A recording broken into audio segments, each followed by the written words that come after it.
I stood there, my heart racing, gazing into Derek's eyes. The world around us faded into the background as I inched closer to him. Derek's hand came up to cup my cheek, his touch sending a shiver down my spine. Our faces drew nearer, and my breath caught in my throat. I could feel the warmth of his breath on my lips as our mouths finally met.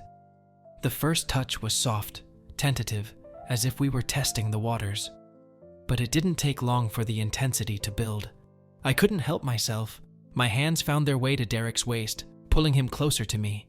His fingers tangled in my hair, and the sensation sent a surge of desire through my body. Our kiss deepened, becoming a passionate exchange of emotions. I tasted the sweetness of Derek's lips, and I couldn't get enough. It was a dance of tongues and sighs, a language known only to the two of us. My head was spinning, and butterflies swarmed in my stomach. It was a dizzying sensation, one I couldn't control even if I tried. Derek's lips had left an indelible mark, a sweet ache that pulsed through my veins. Our silent communication continued through our locked gaze, and I felt an inexplicable connection with him. It was as if the universe had conspired to bring us together in that single moment. I had fallen for him. Had he too? I still remember, from the very first day I set foot on campus, I couldn't help but feel that fate had something extraordinary in store for me. College was a fresh start, a place where I could redefine myself and leave behind the baggage of the past. Little did I know that destiny had already set its course. As I navigated the bustling campus, my heart skipped a beat when I saw him for the first time. Derek. He stood near the entrance, his magnetic presence drawing everyone's attention. His unruly dark hair, his dazzling smile, and those piercing eyes made it impossible not to notice him. It was as if a spotlight had been cast upon him, and he was the leading actor in the drama of my life. I watched from a distance, captivated by his charisma, his laughter like music in the air. From that very moment, something inside me stirred, an undeniable connection that I couldn't ignore. It was as if a silent chord had been struck, resonating deep within me. As days turned into weeks, my fascination with Derek grew. We shared classes, studied in the same library, and gradually, our paths crossed more frequently. His wit, his passion for the arts, and his effortless charm left an indelible mark on my heart. I found myself stealing glances, memorizing the way his eyes crinkled when he laughed, and the way he ran his hand through his hair when he was deep in thought. Every encounter, every stolen moment filled me with a sense of longing that I couldn't ignore. But it wasn't just his looks or his magnetic personality that drew me in. It was the kindness in his words, the warmth of his friendship, and the way he made me feel like I belonged. From that very first day on campus, I knew that Derek was more than just a passing acquaintance. He was a force that had entered my life, and I couldn't help but feel that our connection was destined to be something extraordinary. Little did I know then just how profoundly he would come to shape my college experience, my heart, and my journey through life. "I don't think we need any practice again. You were both good enough during the rehearsals back at campus," Miss Glenn had said before our play was going to start. "For the rest of you, please, extras don't put you out of the limelight.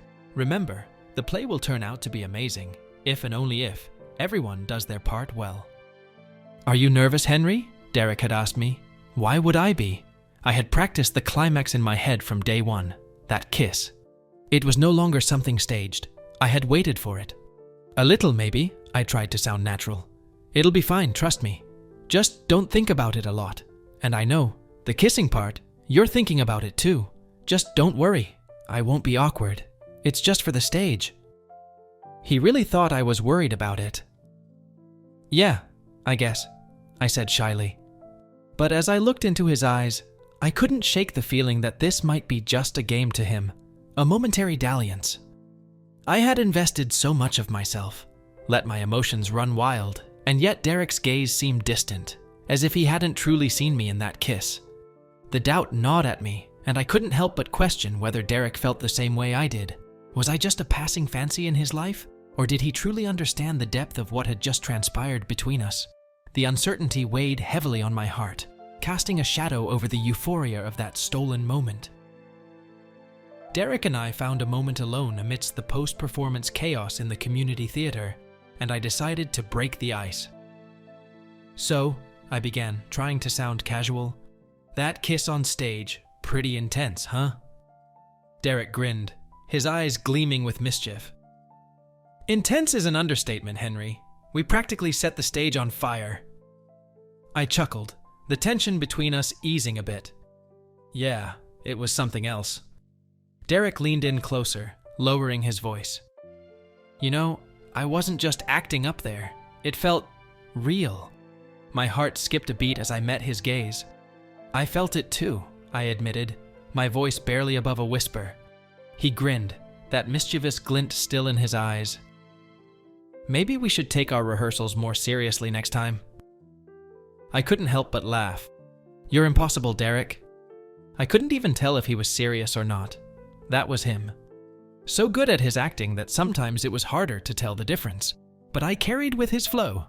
Hey, he said, feigning innocence. I'm just dedicated to my craft. As we continued to talk, the unspoken connection between us grew stronger, and it was clear that the chemistry we'd shared on stage was only a taste of what lay between us off stage. The play might have ended, but a new chapter had just begun. At least for me, I thought so. The next day after the play, I couldn't shake the feeling that something had shifted between Derek and me during those passionate onstage moments. My heart raced as I held my phone, contemplating whether or not to call him. I couldn't deny the nervous flutter in my stomach, a mix of excitement and uncertainty. After a few deep breaths, I finally mustered the courage to dial Derek's number. My heart pounded as the phone rang, and I rehearsed in my mind what I was going to say. Hello? Derek's voice on the other end sent a jolt of nervous energy through me. Hey, Derek, I said, my voice trying to sound as nonchalant as possible. I was thinking, maybe we could grab a coffee or something.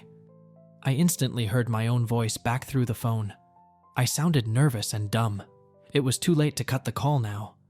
There was a brief pause on the other end, and my heart seemed to stop. What if he didn't feel the same way I did? Derek's response came with a warm chuckle. Coffee sounds good. I was actually hoping you'd call. Relief washed over me like a tidal wave. How about that cafe on Elm Street? Tonight? Derek agreed, and we set a time to meet. As I hung up the phone, a smile tugged at the corners of my lips. Carlos? I called my best friend right after. Someone sounds excited, Carlos spoke. Carlos, I began, my voice infused with excitement and intrigue. I need your wisdom on something that just happened, something very important. Carlos's curiosity piqued. Spill the beans, Henry. What's the scoop? I leaned in, my tone dripping with intrigue. There's this guy I crossed paths with, and we're meeting for coffee tomorrow. Secret. I want to make a statement, show him he's got my full attention. What kind of gift should I bring? Or is it too much? Carlos's voice dropped, mirroring my intensity. Sounds like you're smitten, my friend. Any passions, hobbies of this secret? He chuckled. I played it cool, concealing the name. He's into acting and all that jazz. Carlos's mind seemed to race. A profound book or a captivating piece of art, perhaps? It'll say you're paying attention without being too in his face? Oh, come on. That's boring now. I sighed. Carlos let out a sly laugh. It's not like you're gonna give him your mug that has Cillian Murphy's autograph now? My lips curved into a mysterious smile, my voice barely above a whisper. I actually will. As I hung up, Carlos's infectious enthusiasm rang in my ears. You have been looking at me with that face for like the past 10 minutes? Derek finally broke the silence at our table in Tim's cafe. Do I look that bad? What? No! I jolted out of my trance. You look amazing as always. He did look lovely, and I wanted to tell him right away about my feelings. I couldn't help it. I couldn't help but be swept away by the romantic atmosphere of the place, my heart pounding with affection. Derek, I began hesitantly, my voice soft and filled with sincerity. I've been looking forward to this all day. Derek leaned in, his gaze lingering on my lips. He wore a flirtatious grin that made my heart race, but I hoped he could sense the genuine emotion behind my words. Well, I must say you clean up rather nicely when you're not on stage. I blushed, feeling a mix of excitement and nervousness. Thank you, but this isn't about the stage, Derek. It's about us. Derek's eyes sparkled with amusement as he replied, "Oh, is it? I thought we were just two actors enjoying a coffee." He sounded distant all of a sudden. I took a deep breath, trying to stay on course with the romantic conversation I had in mind. "Derek, what happened on stage? Those moments we shared, they felt real to me." Derek's playful demeanor didn't waver as he leaned closer, his voice low and teasing. "Henry, you know how it is in the theater. We create illusions that feel real, but they're just that, illusions." My heart sank slightly, but I couldn't give up so easily.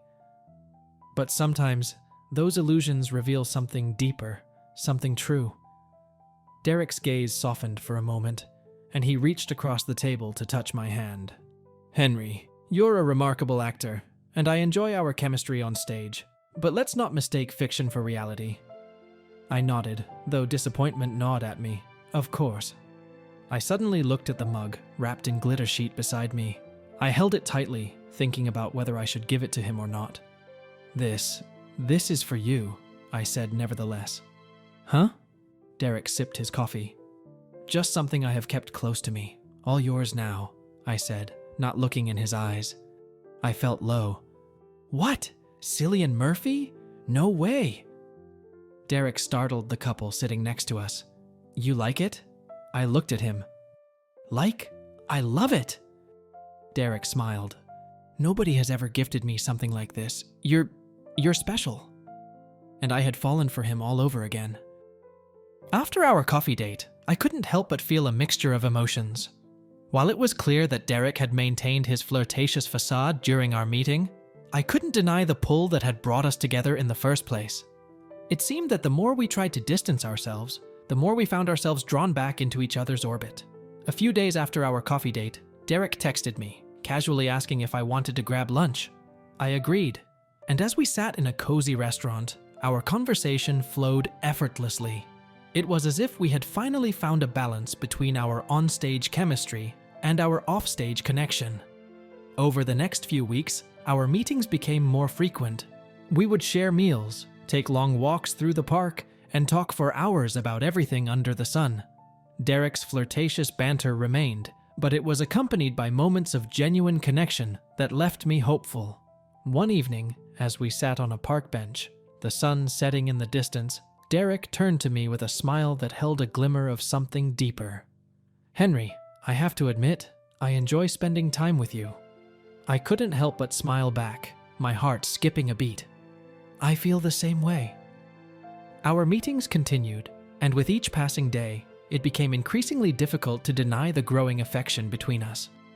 The line between our onstage roles and our real emotions began to blur, and I couldn't help but wonder if Derek was starting to feel what I had felt all along. As we navigated this uncertain path, I couldn't deny the hope that blossomed within me. Maybe, just maybe, our connection was more than just a performance, and our story was still being written, filled with the promise of something beautiful. Maybe. One sunny afternoon, Derek and I met at our favorite restaurant. We had been spending more time together lately, and our bond had grown stronger.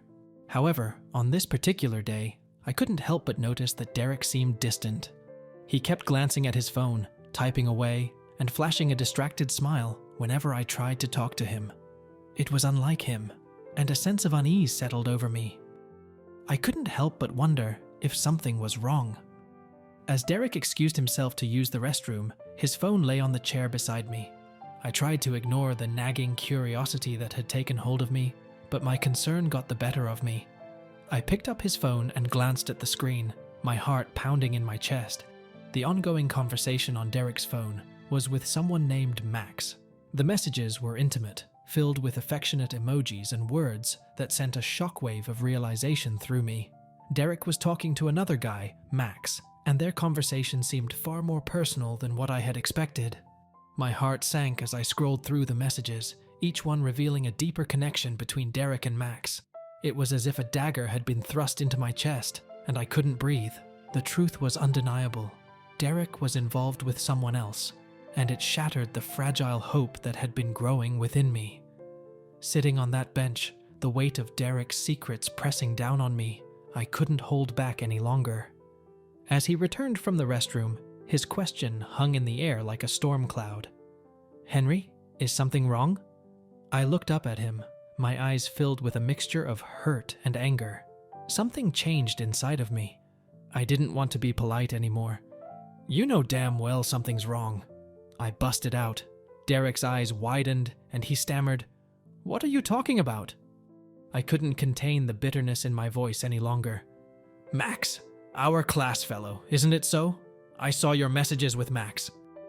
Derek's face paled, and his jaw tightened. "Why the hell were you snooping through my phone?" My own anger flared, and I shot back. "I wouldn't have needed to if you hadn't been acting so distant and secretive lately. I thought we had something real." Derek's voice grew defensive, his words laced with frustration. "You had no right to invade my privacy like that. We're not exclusive, Henry. We're just friends." How could he? Tears welled up in my eyes as I realized the painful truth. Friends don't lead each other on like you did. You played with my feelings. Derek stood up abruptly, his face contorted with anger. "I can't believe you did this, Henry. I need some space. Just grow up."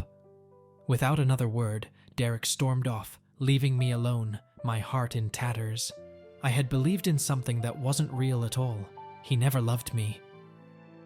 I was determined to put distance between Derek and me to avoid the heartache that his deception had brought. I threw myself into my studies and surrounded myself with new friends, doing everything I could to forget the pain. Whenever I did cross paths with Derek on campus, his reaction was clear. He rolled his eyes, a silent dismissal of our shared history. It stung, each eye roll feeling like a dagger to my heart. I couldn't believe how callous he had become, as if our shared moments had meant nothing. Over time, the hurt turned into anger, and I began to resent Derek instead of loving him. His cavalier attitude and dismissive actions had torn apart any remnants of the affection I once held for him. I had no desire to be around someone who had played with my emotions so callously. The bitterness that had festered within me over time led me down a path I never thought I'd take. The need for revenge against Derek gnawed at me relentlessly, consuming my thoughts and emotions. I wanted someone to do something to hurt him, because I couldn't do that myself. One fateful day, as I was scrolling through Facebook, I saw the pictures of Max and Derek kissing in the lockers. Someone had posted the photos online anonymously, and they had quickly spread like wildfire. One afternoon, I noticed Derek sitting alone, his face etched with distress. I couldn't bear to see him suffering, and I knew it was time for a different approach. I could no longer be angry at him. I approached him, my voice gentle and supportive. "Derek," I began, my tone filled with empathy. "I can see how much this has affected you. Please know that we'll get to the bottom of who did this. You're not alone in this." Derek looked up, his eyes reflecting a mixture of surprise and gratitude. He seemed relieved to have someone extend a comforting hand in his time of need. "I appreciate your understanding. It's been a nightmare." We continued to talk, the bitterness between us slowly giving way to a more compassionate understanding. Derek's guard lowered, and he opened up about the pain and frustration he had been going through. In the midst of our conversation, Derek paused and took a deep breath. "Henry, I need to say something. I'm sorry for everything that happened between us. Maybe this happened to me because I hurt you." His apology caught me off guard, and I could see the sincerity in his eyes. It was a moment of vulnerability, and I couldn't help but appreciate his willingness to acknowledge his role in our fractured relationship. I nodded, my voice filled with a mixture of forgiveness and support. "Thank you, Derek. We'll find the person responsible and we'll move forward in our lives. Never mind what happened. It was for the better, maybe." I lied. It was as if the college wasn't ready to forget about the pictures just yet. It wasn't long before Derek became the target of cruel and hurtful comments about his sexuality, and the intensity of the bullying escalated with each passing day. As I witnessed the torment Derek endured, my anger flared like wildfire. It was a sunny day in the college courtyard when I saw two boys cornering him, their voices dripping with cruelty. They taunted him mercilessly, using derogatory slurs and homophobic remarks. My blood boiled, and I couldn't stand by and let this cruelty continue. I stormed over to them, my voice a thunderous command. That's enough. The bullies turned to me, their sneers quickly fading when they saw the fire in my eyes. One of them attempted a nervous laugh. What's it to you, Henry? I closed the distance between us, positioning myself protectively in front of Derek, my voice unyielding. It's got everything to do with me. No one deserves to be treated like this. Derek looked at me, a mixture of relief and astonishment in his eyes. The bullies, sensing the change in the atmosphere, reluctantly backed away. As they retreated, Derek turned to me, his voice filled with gratitude and emotion. Henry, thank you, but you are wrong. I do deserve this. Look at me. I have hurt you so much. I am a horrible person. I haven't seen him that low, ever. It was as if he was going to cry. I placed a reassuring hand on his shoulder, my voice intense and determined. You don't have to face this alone, Derek. I'm here as a good friend. Friend? Just friends? He sounded desperate, broken, like I was. I saw myself in him that day. I have to run for the class. I'm getting late. See you around. I escaped. 3 agonizing days passed without Derek's presence on campus.